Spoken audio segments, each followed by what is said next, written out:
an obvious contrast in style of play. If you look at Georgia, I was just looking at some numbers. They haven't given up more than 73 points in a game all year long, and we haven't only scored under 73 twice, I think. So they do it a couple of different ways. They're very disruptive defensively. They try to steal it from you. They're going to be high pressure, heavy scout. They're going to be jumping in passing lanes, a lot of pro switches.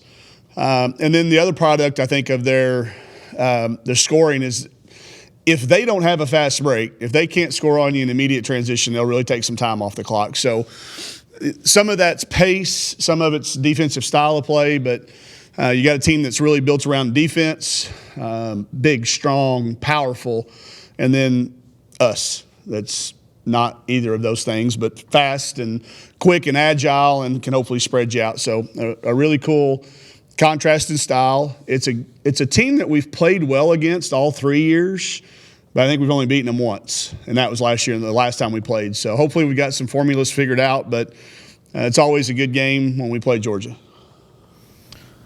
Yeah, I wanted to ask you, you talk about the contrast, but you go from scoring 100 points to a team who rallies behind their defense. How do you keep your girls emotionally from feeling let down that they're not scoring as much as they did, a few nights ago? Well, hopefully that's already been done in making sure they understand just the value of every single possession.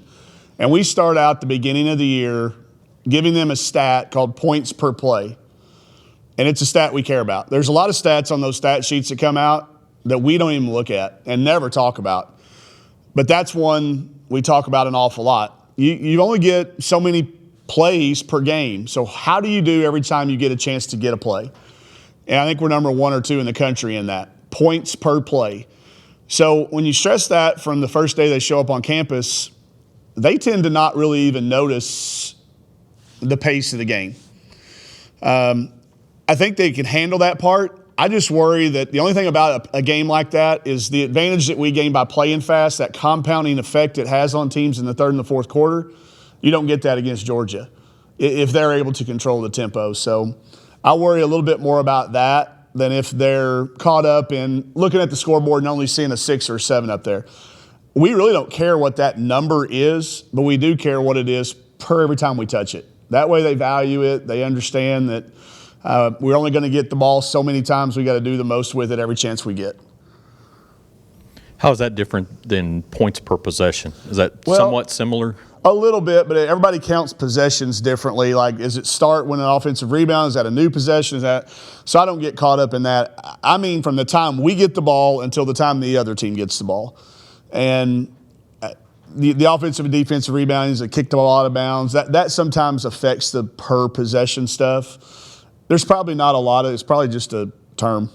But the way I chart it, the way we have charted it over the years is we've got it. Until you get it back from us, we still got it.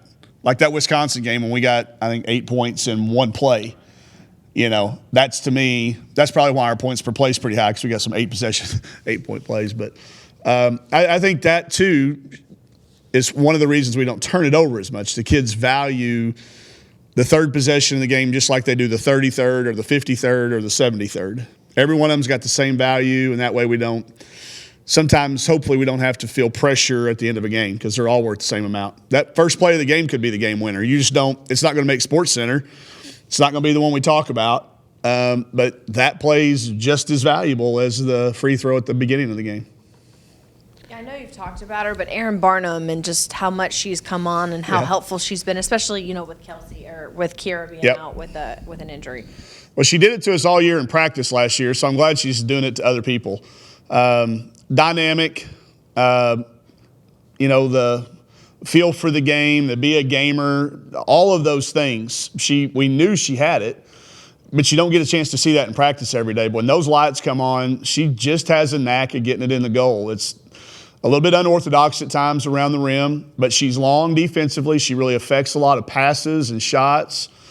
I'd say she's probably our second best overall rebounder. She gets tough rebounds. She gets athletic rebounds. She can handle it a little bit.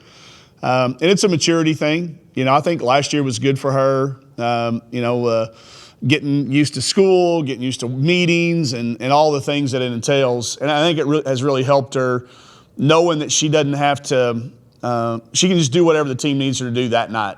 And she's accepted a lot of different little roles. Kiera will be back for the game. She practiced yesterday, so we're back to having those 3 kids in that rotation. But, all 3 of them do something a little bit differently. But, the thing that we haven't seen, she's done it a couple times, but Erin can really shoot the 3. And if that becomes something she's comfortable with doing, and now we've got 5 kids on the floor that can all shoot it, and we're hopeful that will happen before the end of this season and not into her junior or sophomore and junior and senior years. But the sky's the limit for this kid. She's got a lot of areas to work on and grow, and that's what's really exciting about her. She's got a good approach about it too. She's been a great teammate. She's been willing to do whatever we've asked her to do. What do you need to do to make the most of what would be to your advantage in this game? Against Georgia? Well, the tempo for sure. We can't let that go their direction. And then there's going to be certain rebounds in this game that we've talked about before we just simply can't get. Jenna Stady can get up to balls that we're never going to get to. So we've got to get all those ones that are down around, her chest, her waist, and on the floor. And we've been getting progressively better at that. So I think we've got to turn the times that they do miss into transition opportunities for us. Their high-low worries me and us. She's a good passer. She's a big kid that can shoot the 3, so they'll bring her out away from the basket and then maybe try to post Chelsea up with Stephanie Paul or one of their other undersized post kids. And they've had some success doing that. So whenever you're worried about Chelsea getting posted up, you're worried about foul trouble. You're worried about foul trouble when it comes to those things. So we'll have some, Coach Todd worked on the defensive implementation yesterday, and it looks really good. Fortunately, in our league, we get a lot of chance to work against big kids. We had to face a kid like that at Vanderbilt. And she hurt us in the first half, but we made some good adjustments, and she didn't affect us as much in the second half. That's part of that compounding effect of pace. If we look up and it's been a low possession game in the first half, then she's not going to be tired. We got to make sure she's tired at the end of the first quarter and at halftime. So foul trouble, I guess, is my answer to what you asked. We could get in foul trouble. Their guards are athletic. They're hard to keep in front of you. We could be susceptible to reaching fouls. Knocking on wood, foul trouble has not been that big of an issue for us because our developed depth. We can play row at 2 positions, 3 positions now.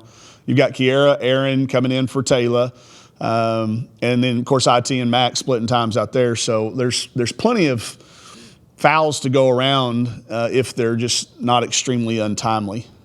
You mentioned Rokia. She's doing okay. Yeah. Really, really nice game Sunday. Kind of showed what she can do. First double-double, I think, of her career, and she's always been a good rebounder. But, she's knocked down 3 for 3 at the three-point line, which is something she can add. But she practiced day 1. She didn't miss any practice time whatsoever. She rolled her ankle late in that game. It swelled up a little bit on the plane home, but, Natalie got her fixed up. She's practiced ever since, so we shouldn't have any time away for her. You talked about schedule in your first 4 games in the SEC and how they were tough. How important is this middle part of your schedule for your team? This is that middle part we talked about where we've got these 2 home games against Florida and Georgia, teams that are similar to us in records, predictions, RPI, whatever you want to look at. So when you're racing to get to 8 wins and beyond, every one of them, although worth just the single win, some of them carry more importance, and these are 2 of them. So there was that 4 games and then a 5-game stretch, and we're 2-0 in that 5-game stretch to start. So taking care of home and not having to travel and use those things that they are having to do to our advantage. When we look at seeding time, I think you can go back to this week and probably draw a parallel to where we end up seeded. I think that's a fair thing to look at, especially when you look at where we currently set with them. A couple of wins by us could really separate us away from these 2 particular teams. We won't play Georgia again. We will play Florida again. But, when you're going head-to-head, you get that separation plus the tiebreaker. So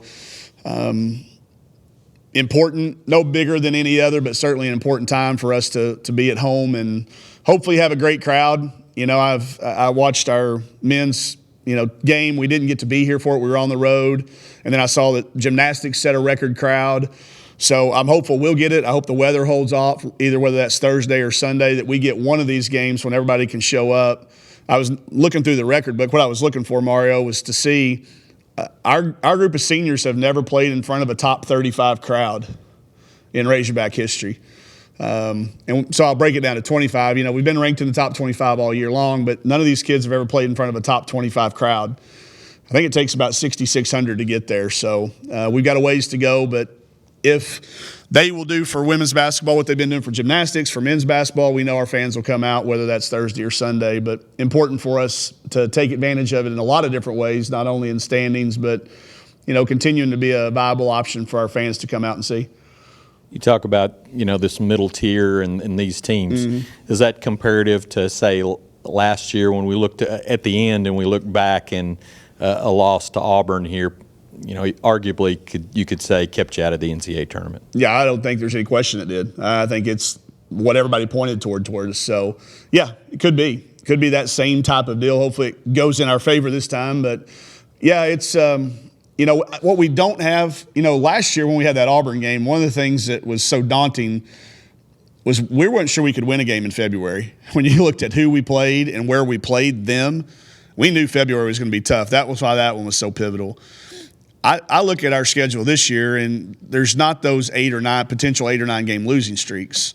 So it changes it a little bit, but I don't think it changes the magnification of the impact that it could have. But yeah, I'd mark it down and see where we're at going into the SEC tournament and say, well, let's see what we did do against Georgia, Florida, at Alabama, at Missouri. That little 4 game counted with the one we just won at Vanderbilt. Those 5 games. I think you look at what the record was in those 5, it'll go a long way to determining what we're seated in Greenville. All good? All right.